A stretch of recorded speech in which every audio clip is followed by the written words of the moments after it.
दशम स्कंद अध्याय 7। हम लोग पाठ कर रहे हैं तृणाव्रत शक्टासुर का वध हुआ। श्लोक संख्या 7।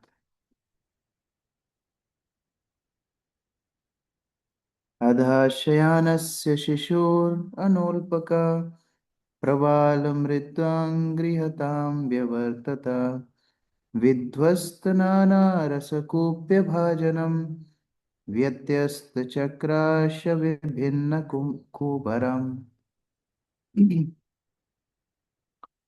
संजय प्रभु पढ़िए।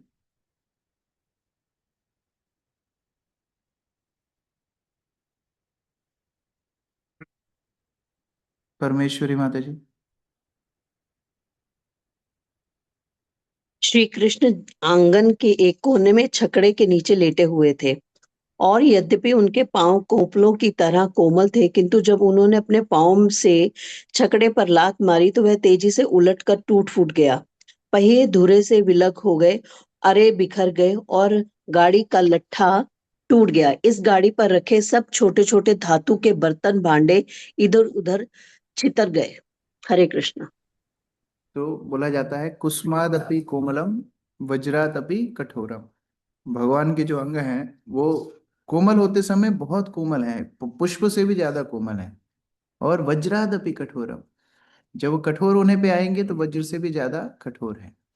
हम लोग देखते हैं जैसे आ, भगवान केशी का वध करते हैं तो केशी के मुख में जब हाथ डालते हैं तो केशी को उनका हाथ गरम गरम लोहे जैसा प्रतीत होता है।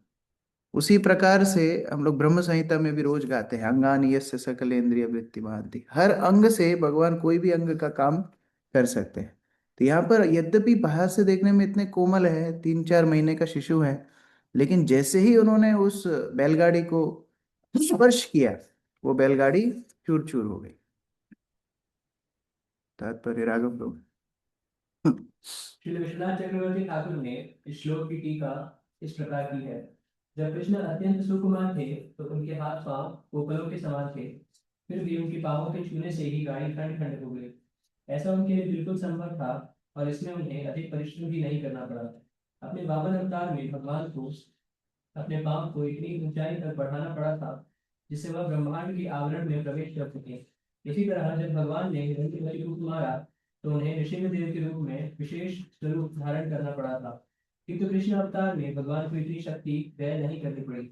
इसीलिए कृष्णस्तु भगवान स्वयं, कृष्ण स्वयं भगवान है। अन्य अवतारों में भगवान को देश तथा काल के अनुसार कुछ शक्ति व्यय करनी पड़ी, किंतु इस अवतार में उन्होंने असीम शक्ति का प्रदर्शन किया। इसीलिए छकड़ा चूर चूर हो गया, उसके जोड़ टूट गए और उसके ऊपर रखे धातु के बर्तन भांडे छितरा गए। वैष्णव प्रोजनी की टीका में लिखा है कि यद्यपि छकड़ा बच्चे से ऊंचा था, किंतु बालक आसानी से परिय छू सकता था और इतना ही पर्याप्त था असुर को पृथ्वी पर नीचे फेंकने के लिए।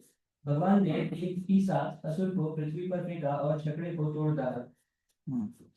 तो इस प्रकार यहाँ पर भगवान की असामान्य लीलाओं का वर्णन है। उन्हें बहुत प्रयास नहीं करना पड़ता। वो कुछ दिनों के थे तो पूतना का वध किया, यहाँ पर 3 महीने के हैं तो शक्तासुर का वध किया। बहुत अति परिश्रम नहीं करना पड़ता, बड़ी सहजता से वो कार्य करते हैं। और इसमें आश्चर्य भी नहीं होना चाहिए। जो भगवान केवल देख करके, दृष्टि करके केवल सृष्टि की शुरुआत कर सकते हैं, तो फिर उनके लिए ये बहुत बड़ा कोई कार्य नहीं है। दृष्ट्वा यशोदा प्रमुखा व्रजस्त्रिया औत्थानिके कर्मणि या समागता नन्दादयश्चाद्भुतदर्शनाकुला कथं स्वयं वै शकटं विपर्यगात्। हरिओम प्रभु। जब माता यशोदा तथा उत्थान उत्सव के अवसर पर जुटी स्त्रियों तथा नंद महाराज इत्यादि सभी पुरुषों ने यह अद्भुत दृश्य देखा तो वे आश्चर्यचकित रह गए। यह छकड़ा किस तरह अपने आप चूर चूर हो गया है। वे इसका कारण ढूंढने के लिए इधर उधर घूमने लगे, किंतु कुछ भी तय न कर पाए। कल की क्लास में चर्चा किया था कि ये शक्टासुर था कौन। ये उत्कच था, हिरण्यकशिपु का पुत्र उत्कच। और लोमस ऋषि के श्राप के कारण ये अपने स्थूल शरीर को खो चुका था, तो ये बैलगाड़ी में प्रवेश करता है और भगवान इसका वध करते हैं। भक्ति विनोद ठाकुर बताते हैं कि ये शक्टासुर हमारी पूर्व बद अभ्यास अर्थात बैड हैबिट्स को रिप्रेजेंट करता है। जैसे पूतना अप्रमाणित ढोंगी गुरुओं को सूचित करती है या रिप्रेजेंट करती है, उसी तरह से यहाँ पर ये जो उत्कर्ष था या शक्टासुर था, ये हमारे बद अभ्यास को या बुरी आदतों को, बैड हैबिट्स को रिप्रेजेंट करती है। तो बैड हैबिट्स कब जाती हैं, हमारा कोई भी गलत आदतें कब जाती हैं, जब कृष्ण उनको स्पर्श करते हैं। कृष्ण के स्पर्श से गलत आदतें जाती हैं। हम लोग चैतन्य चरितमृत पढ़ते हैं, कृष्ण है सूर्य सम माया है अंधकार, जहाँ हाँ हाँ कृष्ण का तो सही संगम खबर माया देते वारी। मतलब जहाँ ये श्री कृष्ण आ जाएंगे वहां पर कोई भी तमस अंधकार अविद्या नहीं रहेगी, कोई भी गलत आदतें नहीं। उसी झेलना प्रकार पड़ा से यहाँ पर जैसे ही कृष्ण इसको स्पर्श आते करे, कोई चीजें इसका वध वापस हो गया। अर्थात में जैसे आती ही कृष्ण हमारे जीवन में आते हैं, रखते थे। पूर्व पद अभ्यास अपने आप जाते जाते हैं। दूसरी यहाँ पर शिक्षा है कि यहाँ पर जब शक्टासुर का वध हो गया, या फिर जो बैलगाड़ी थी वो इतनी ऊंचाई पर जाकर के नीचे गिरी, सारे मटके फूट गए, बैलगाड़ी टूट गई, तो सब लोग ढूंढने लगे कि इसका कारण क्या है। उसी प्रकार भौतिक संसार में हो, हम लोग ढूंढते हैं कि ये क्यों हो गया, वो क्यों हो गया, लेकिन हर वस्तु के मूल कारण होते हैं श्री कृष्ण। अनादिरादिर गोविंदा सर्व कारण कारणम। ऊचूर अव्यविस अव्यवस्थित मति प्रभु गोपान जी किसी के गोप्यश्च ना बाल बीच में आवाज आ रही है। भुजतानेन हवा पादेन भी अच्छी पहले कहाँ कूलर क्षिप्रं थे वो एतन्न संशया। हरे गरिमा मत। कृष्ण प्रभु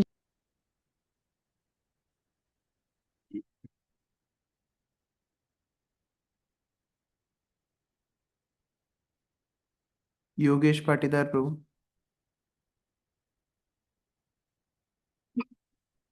वहां पर झूठे ग्वाले तथा गोपियां सोचने लगे कि यह घटना कैसे घटी। वे पूछने लगे, कहीं यह किसी असुर या अशुभ ग्रह का काम तो नहीं है। उस समय वहां पर उपस्थित बालकों ने स्पष्ट कहा कि बालक कृष्ण ने ही इसे इस छकड़े को लात से मार कर दूर फेंका है। रोते बालक ने जो ही छकड़े के पहिए पर अपने पांव मारे, त्यों ही पहिए सहित छकड़ा ध्वस्त हो गया। इसमें कोई संदेह नहीं है। हम भी ऐसा विचार करते हैं कि क्या मेरे ऊपर कोई जादू तो नहीं हो गया है, या मेरे ग्रह तो प्रतिकूल नहीं है, कि कहीं दूसरे व्यक्तियों की बुरी नजर तो मुझे नहीं लग गई है। ऐसे कई विचार हमारे मन में आ सकते हैं, लेकिन वास्तव में भगवान की इच्छा के बिना कुछ भी हमारे जीवन में नहीं होता। भक्त इतना भगवान के ऊपर शरणागत होते हैं। शिला प्रभुपाद एक बार प्लेन में यात्रा कर रहे थे, बहुत हैवी टर्बुलेंस था, बहुत ज्यादा प्लेन ऊपर नीचे हो रहा था, सब लोग चीख रहे थे, चिल्ला रहे थे, और ऑटोमेटिकली ऊपर से ऑक्सीजन मास्क नीचे गिर गए थे। मतलब बहुत पैनिक की अवस्था होती है, अगर प्लेन में अपने आप ऑक्सीजन मास्क नीचे गिर जाए, मतलब अभी प्लेन भी गिरने ही वाला है। तो बहुत ज्यादा लोग चीख रहे थे, चिल्ला रहे थे, शिला प्रभुपाद जप कर रहे थे। तो जैसे थोड़ी देर बाद वो प्लेन अपनी ठीक स्थिति में आ गया, वो टर्बुलेंस खत्म हो गया, तो प्रभुपाद फिर भी जप कर रहे थे। तो श्रुतकीर्ति प्रभु साथ में थे, उनको बहुत सीख मिली। ने प्रभुपाद को पूछा, प्रभुपाद आपको डर नहीं लगा? प्रभुपाद बोले, डरना क्या है, अगर ये मृत्यु आएगी तो कृष्ण के लिए आएगी, और अगर जीवन रहेगा तो कृष्ण के लिए रहेगा। ये भक्त की शरणागति है। एक और बार शिला प्रभुपाद को किसी ने पूछा था, स्वामी जी आपके इंडिया में डेथ रेट बहुत कम है, बहुत ही कम है, मतलब लाइफ लाइफ एक्सपेक्टेंसी बहुत कम, डेथ रेट बहुत ज्यादा है। प्रभुपाद बोले, नहीं डेथ रेट सब जगह एक ही है। बोले, नहीं नहीं आपकी इंडिया में थोड़ी ज्यादा गड़बड़ है। बोले, नहीं सब जगह एक ही है क्या? 100%। डेथ रेट तो 100% ही है, सबको ही मरना है। तो उस प्रकार से भक्त हमेशा भगवान के ऊपर ही आश्रित रहते हैं, भगवान को ही सर्वे सर्वा मानते हैं।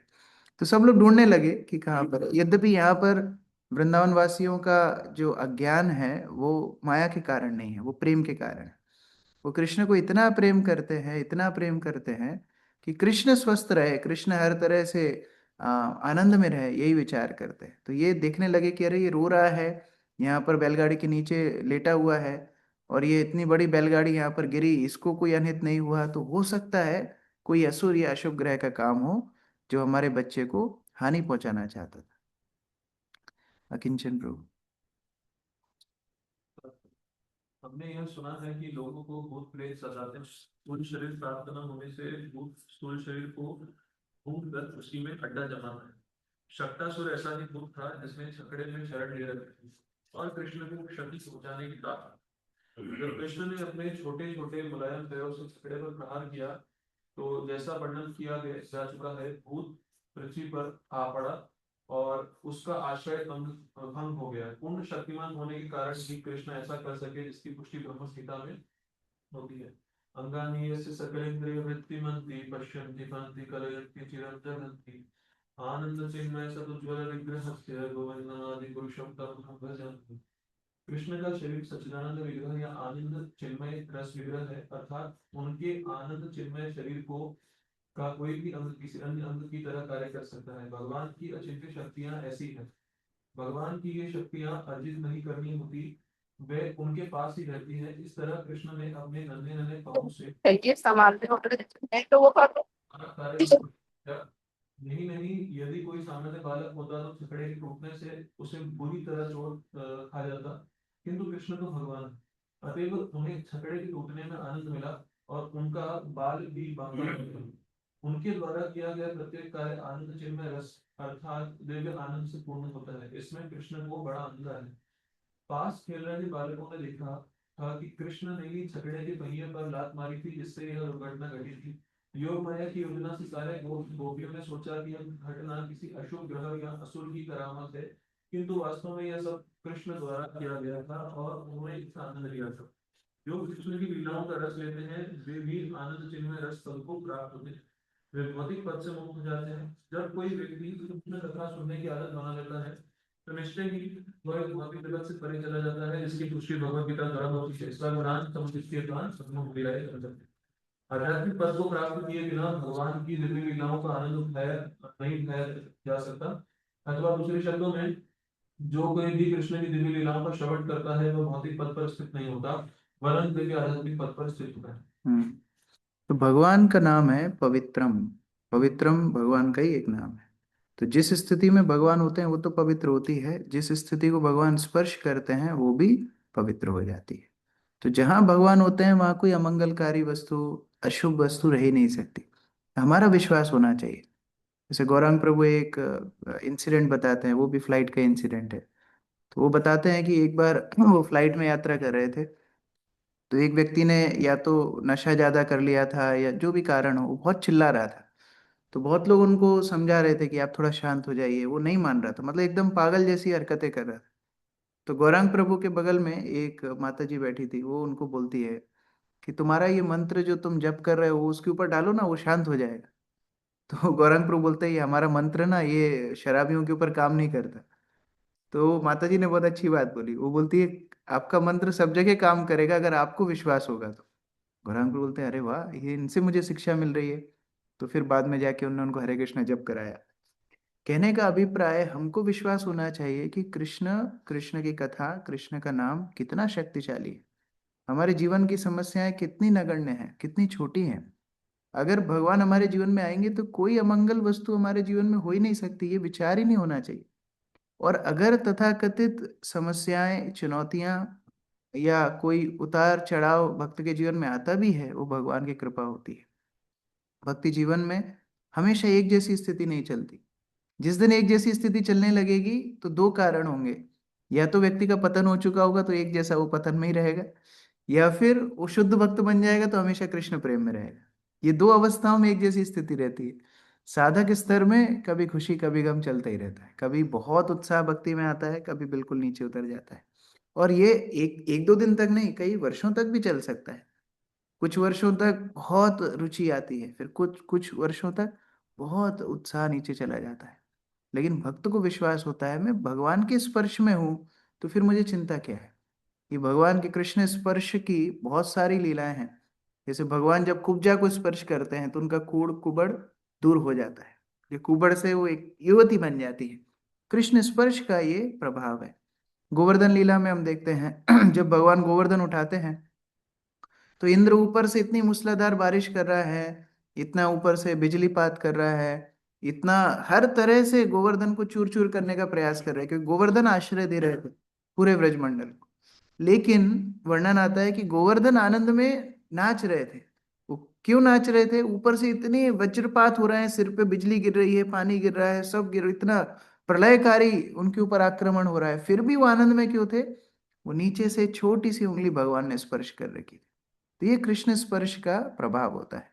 हमारे जीवन में कृष्ण का स्पर्श आता है साधना के माध्यम से, वैष्णवों के माध्यम से। ये दो माध्यम से हमारे जीवन में कृष्ण का स्पर्श आता है। जब हम श्रवण कीर्तन नवदा भक्ति करते हैं, कृष्ण के स्पर्श में रहते हैं, और जब वैष्णव की संगति में रहते हैं, ये कृष्ण के स्पर्श में रहते हैं। तो ऐसी स्थिति हमेशा आध्यात्मिक स्थिति रहती है, इसका भौतिक विचार नहीं होना चाहिए। श्लोक संख्या कौन सा है? 11 10। नाते श्रद्धाधिरे गोपा बालं भाषितमित्युक्ता अप्रमेयं बलं तस्य बालकस्य न ते विदुः। बबीता माता जी। हरे कृष्ण प्रभु जी। वहां एकत्र गोपियों तथा गोपों को यह विश्वास नहीं हुआ कि बालक श्री कृष्ण में इतनी अचिंतन्य शक्ति हो सकती है, क्योंकि वे इस तथ्य से अवगत नहीं थे कि भगवान श्री कृष्ण सदैव असीम है। उन्हें बालकों की बातों पर विश्वास नहीं हुआ, अतएव उन्होंने इन्हें बच्चों की भोली भाली बातें जानकर उनकी उपेक्षा की। हरे कृष्ण। बच्चों ने बताया भी, स्थानीय जो उधर खड़े थे, बच्चों ने बताया भी कि ये कृष्ण ने खेल खेल में, बालक ने अपना पैर उछाला रोते रोते, और वो पैर के प्रभाव से ये बैलगाड़ी उछल गई। किसी ने उनकी बात पे विश्वास नहीं किया। ठीक है, बच्चे कुछ भी बोलते रहते हैं, क्योंकि प्रेम ने भगवान के ऐश्वर्य को ढक दिया है। विश्वनाथ चक्रवर्ती ठाकुर उदाहरण देते हैं, बड़ी से बड़ी चट्टान हो, लेकिन अगर वो समुद्र के अंदर हो, वो जल से वो चट्टान ढक गई है। या फिर एक बड़ा पत्थर हो समुद्र के तट पर, कभी बड़ी लहरी आती है तो उस पत्थर को ढक देती है। उसी प्रकार से कृष्ण तो बहुत विशाल है, कृष्ण तो बहुत शक्तिवान है, लेकिन ब्रजवासियों का प्रेम उससे भी ज्यादा विशाल है। तो उस प्रेम ने कृष्ण के ऐश्वर्य को ढक दिया है। अभी क्या कर रहे हैं ये? इतना बड़ा काम करके ये रो रहे हैं। रुदन्तं सुतमादाय यशोदागृह शंकिता कृता स्वस्तियनं विप्रै सूक्तैस्तनम् अपाययत्। रुद्राक्षी माता जी। हरे कृष्णा प्रभु जी, दंडवत प्रणाम। यह सोचकर कि कृष्ण पर किसी अशुभ ग्रह का आक्रमण हुआ है, माता यशोदा ने रोते बालक को उठा लिया और उसे अपना स्तनपान कराया। तब उन्होंने वैदिक स्तुतियों का उच्चारण करने के लिए तथा शुभ अनुष्ठान संपन्न करने के लिए अनुभवी ब्राह्मणों को बुला भेजा। हरे कृष्णा। ये जो ट्रिक है भगवान की, जो करना है करो, उसके बाद रोना शुरू करो, ये सब बच्चों में भगवान से ही आई है। और ये अभी 7वें अध्याय में भगवान ट्रिक लगा रहे हैं। इतने सारे मटके फोड़े, फिर रोना शुरू कर दिया। माता यशोदा क्या सोच रही हैं कि इसके ऊपर कुछ बुरा साया होगा, इसको डर लग गया, इसको मुझे प्रेम देना चाहिए, इसको बचाना चाहिए, ब्राह्मणों से इनकी नजर उतरवानी चाहिए। लेकिन ये 2 अध्याय बाद, 1 अध्याय बाद ही 9वें अध्याय में दामोदर लीला में ये एक मटका फोड़ेंगे, तब माता यशोदा को इतना प्रेम नहीं आएगा। क्योंकि एक ही ट्रिक बार बार नहीं चलती, तब उनको पता है इसी ने जानबूझ के, इसी ने ये सब काम किया है। सुमित्रा माता जी। कृष्ण प्रभु जी प्रणाम। जब भी कोई संकट आ पड़ता है या कोई अशुभ घटना घटी जाती है, तो वैदिक सभ्यता की यह प्रथा है कि उसे प्रतिकार के लिए वैदिक स्तुतियां कराने हेतु योग्य ब्राह्मण बुलाए जाते हैं। माता यशोदा ने इसे ठीक प्रकार से किया और अपने बच्चे को स्तनपान कराने लगी। हरे कृष्ण प्रभु जी प्रणाम। पूर्ववत् स्थापितं गोपैर्बलिभिः सापरिच्छदं विप्रा हुत्वा च यां चक्रुर्दधियक्षत् कुसुमाभुभिः। विकास प्रभु।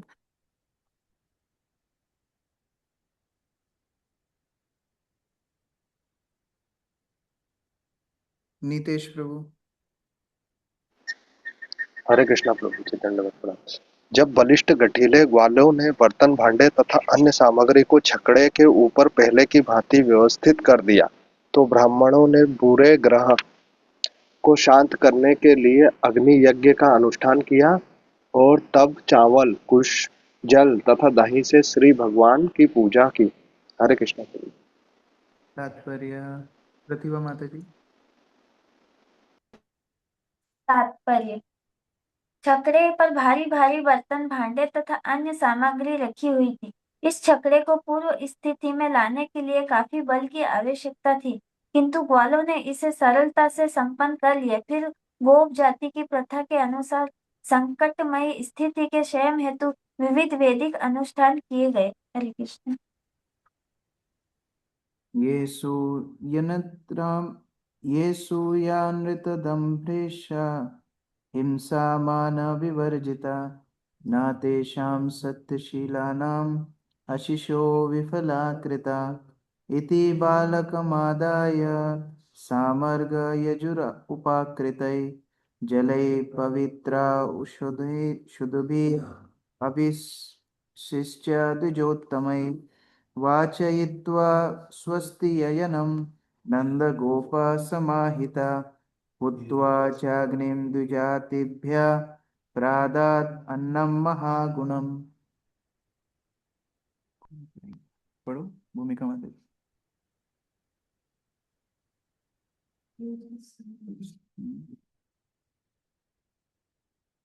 जब ब्राह्मण जन ईर्ष्या, झूठ, मिथ्या अहंकार, द्वेष, अन्यों के वैभव को देखकर मचलने तथा मिथ्या प्रतिष्ठा से मुक्त होते हैं तो उनके आशीर्वाद व्यर्थ नहीं जाते।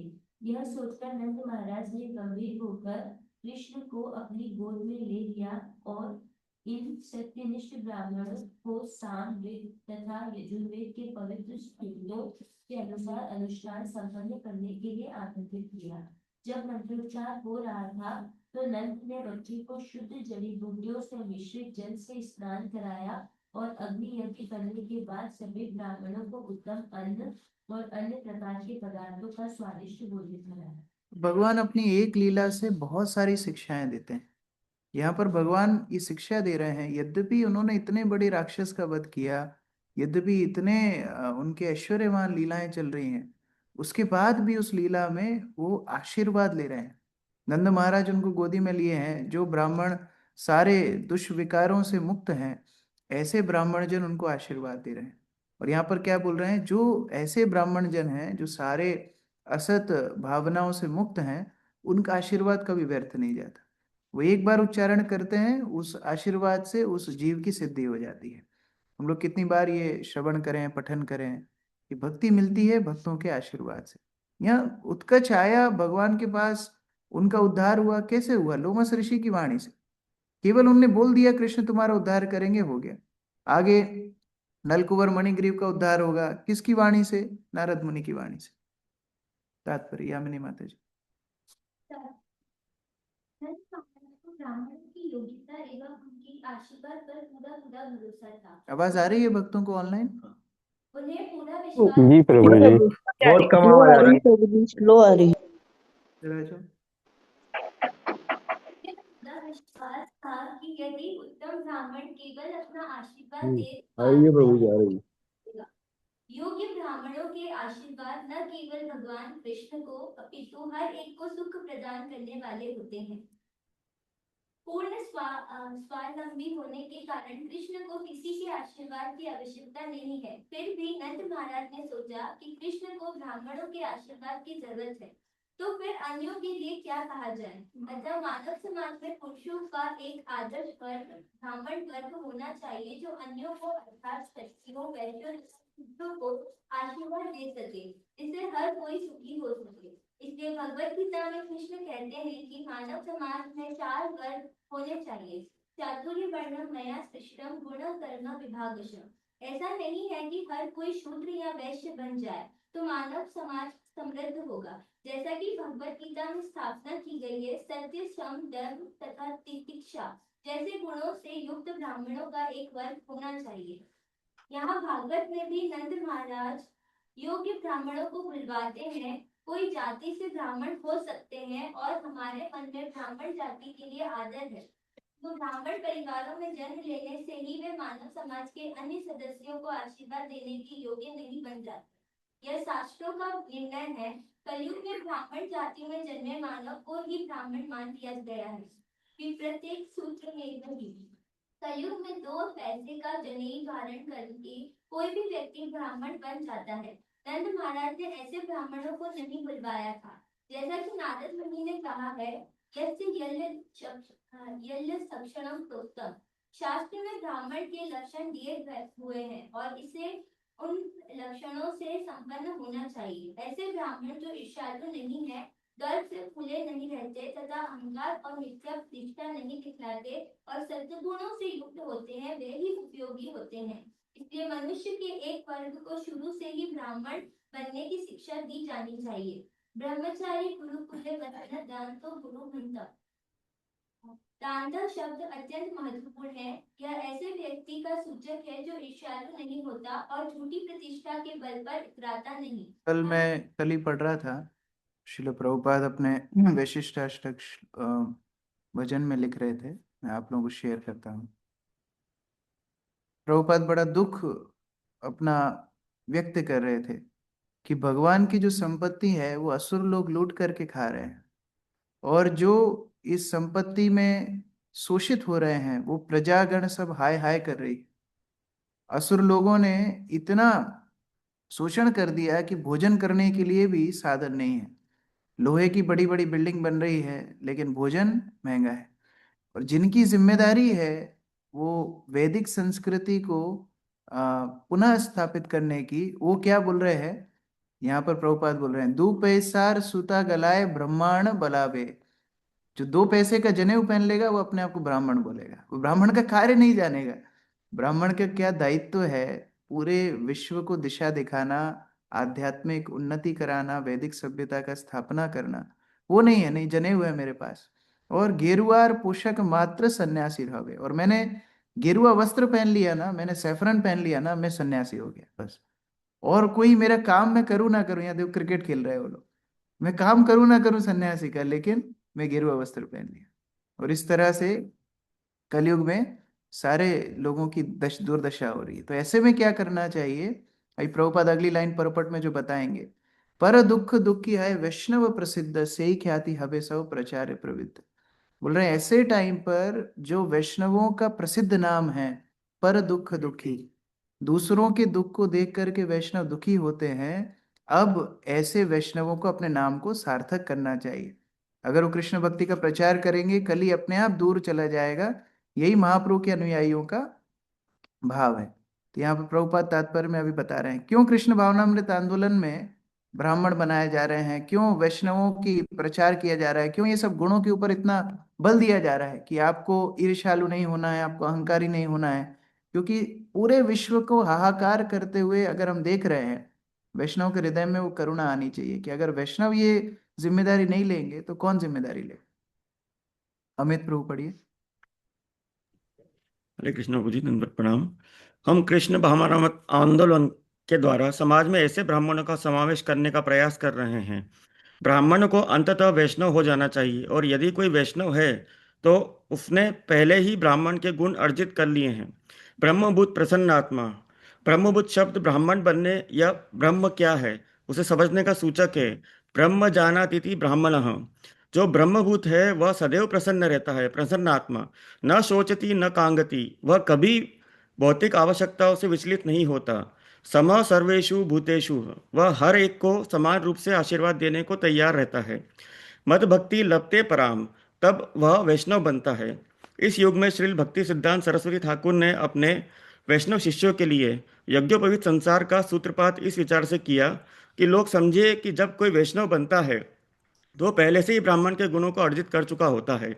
इसलिए जो लोग अंतर्राष्ट्रीय कृष्ण भावनामृत संघ में हैं और जो ब्राह्मण बनने के लिए 2 बार दीक्षा प्राप्त करते हैं, उन्हें सत्य, मन तथा इंद्रियों को संयम, सहिष्णुता इत्यादि से युक्त होने के महान उत्तरदायित्व को सदैव ध्यान में रखना चाहिए, तभी उनका जीवन सफल होगा। ऐसे ही ब्राह्मणों को नंद महाराज ने वैदिक स्त्रोतों का उच्चारण करने के लिए बुलाया था, सामान्य ब्राह्मणों को नहीं। श्लोक 13 में हिंसा हिंसा मान का स्पष्ट उल्लेख हुआ है। मान शब्द मिथ्या प्रतिष्ठा या मिथ्या अहंकार का घोतक है। जिन्हें ब्राह्मण कुल में उत्पन्न होने के कारण अपने आप को ब्राह्मण मानने का मिथ्या अहंकार था, नंद महाराज ने उन्हें ऐसे अवसरों पर नहीं बुलाया। तो हम लोग बोल तो देते हैं, व्याख्या करने में हम लोग बहुत आगे है कि कृष्ण बोल रहे हैं गीता में गुण कर्म विभागशः, गुण कर्म विभागशः, ये जन्म से नहीं होता कर्म से होता है। फिर खुद को भी देखना चाहिए कि हम लोग उन गुण को प्राप्त किए हैं। ठीक है, गुरु ने हमको दीक्षा दी, गुरु ने हमको आश्रय दिया, नाम भी बदल गया। हम लोग क्या वैष्णव के स्तर तक आ पाए? या जो ब्राह्मण दीक्षित हैं, क्या ब्राह्मण के गुण को अपने जीवन में ला पाए? जब उनके जीवन में प्रतिकूल परिस्थिति आती है तो झटपटाते हैं कि सहिष्णु रहते हैं? जब दूसरों को कष्ट में देखते हैं तो दया भाव आता है कि ईर्ष्या आती है? ये सारी भावनाएं स्वयं को टटोलना चाहिए। हम लोग वैष्णव पथ पे आए हैं तो वैष्णव के गुणों को अंगीकार करना चाहिए। पूरे समाज को तो हम बोल रहे हैं कि नहीं नहीं वो प्रमाणित नहीं है क्योंकि वो पालन नहीं करते, नहीं वो प्रमाणित नहीं है वो पालन नहीं करते, फिर हम प्रमाणित परंपरा में पालन कितना करते हैं? तो ये प्रभुपाद यहाँ पर बोल रहे हैं, देखिए इसीलिए जो अंतर्राष्ट्रीय कृष्ण भावनामृत संघ में है और जो ब्राह्मण बनने के लिए द्वितीय दीक्षा प्राप्त करते हैं, उन्हें सत्य, मन तथा इंद्रिय दमन, सहिष्णुता इत्यादि से युक्त होने के परम उत्तरदायित्व को सदैव ध्यान में रखना चाहिए। दीक्षा चाहिए, सबको चाहिए, लेकिन गुण कहाँ है वो अपने आप को टटोलना चाहिए। हरे कृष्ण प्रभु। आरती माता जी पढ़िए आगे। यह श्लोक 14 में पवित्रोषधि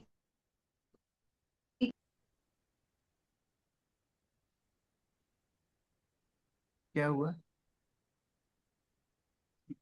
अश्वत्थ की ये आंवले की पत्तियां काम में आती थी।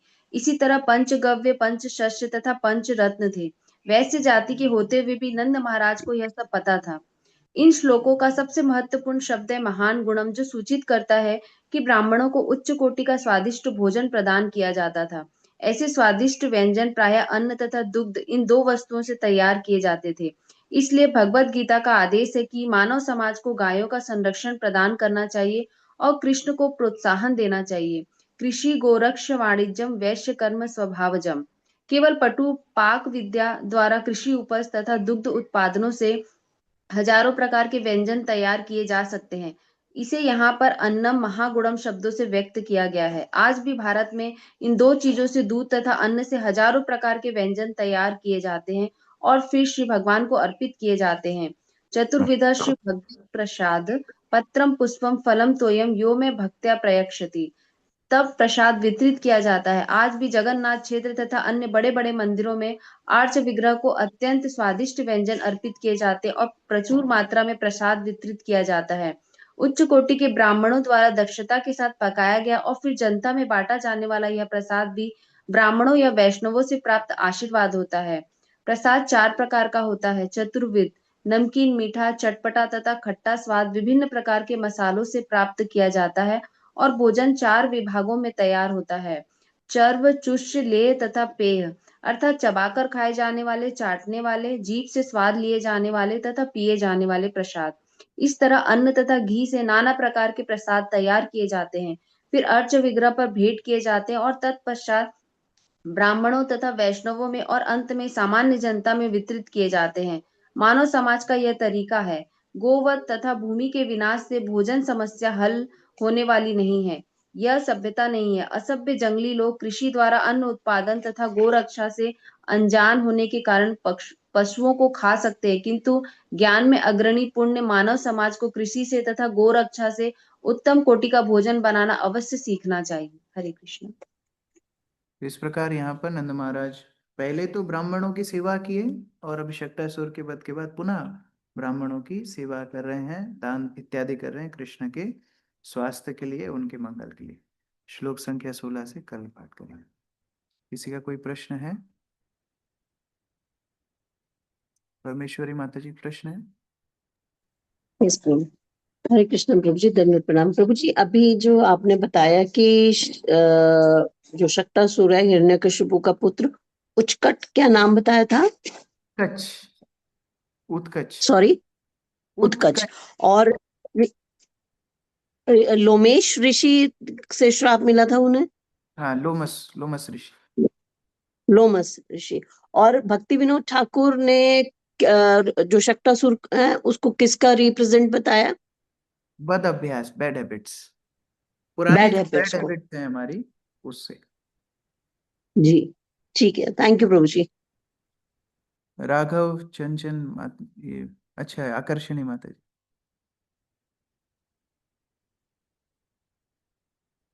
अनम्यूट किया माता जी?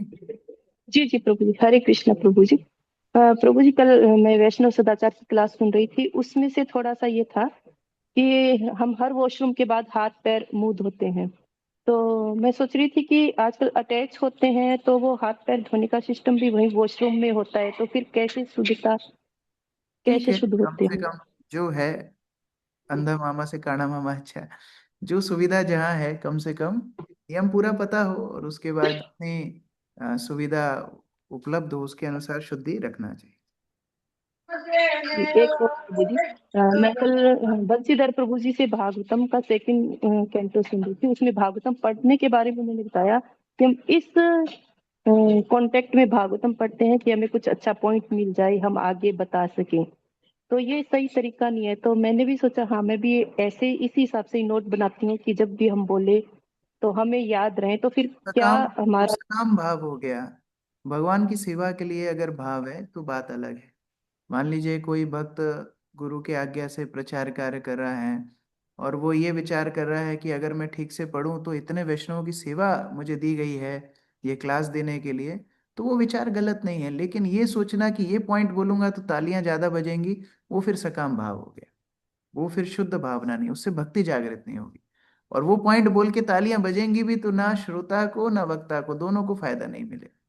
तो इसीलिए प्रयास करना चाहिए जितना शुद्ध भावना हो उतना ही अच्छा है प्रचार के लिए। हरे कृष्ण। चलो अमित अमित प्रभु। हरे कृष्ण प्रभु जी, दंडवत प्रणाम। प्रभु जी, इसी चैप्टर में 3rd नंबर श्लोक में एक लाइन आई है, किंतु अन्य लोकों में और लोग और भी उन्नत हैं, अतः उन लोगों में भगवान श्री कृष्ण इनसे भी अधिक अद्भुत लीलाएं करते हैं। प्रभु जी, थोड़ा सा इसका मीनिंग। वास्तव में भगवान अलग अलग लोकों में हर जगह पर ही लीला अपनी प्रदर्शित करते हैं। जैसे स्वर्ग में भगवान उपेंद्र के रूप में हमेशा ही निवास करते हैं, जैसे ब्रह्मलोक में महापुरुष रूप में हमेशा ही निवास करते हैं, ऐसे हर लोक में हम लोग बृहद भागवतामृत में देखते हैं गोप कुमार की जब यात्रा होती है, हर लोक में भगवान के वो दर्शन करते हैं और हर लोक में भगवान अपनी लीला करते ही रहते हैं। लेकिन ये कृष्ण लीला विशेष क्यों है? क्योंकि जो गोलोक वृंदावन के श्री कृष्ण हैं वो धरती पर आकर के अपनी बाल लीला दिखा, तो उसी तात्पर्य में प्रभुपाद आगे बोलते भी हैं, इसलिए ये इतनी आकर्षक मनोहारी है। यद्यपि उच्च लोकों में बहुत लीला भगवान की चल रही है, लेकिन जो मनोरम लीलाएं भगवान कृष्ण के रूप में कर रहे हैं वो बद्ध जीव को आकर्षित करने के लिए, यद्यपि उनका अधिकार नहीं पृथ्वी पे इस तरह लीला देखने का, फिर भी भगवान आउट ऑफ मर्सी करुणावश आकर के लीला करते हैं। ठीक है। हरे कृष्ण। श्री प्रभुपाद की जय। संबित भक्त बंदे की जय। आगे प्रश्न फिर कर लेंगे।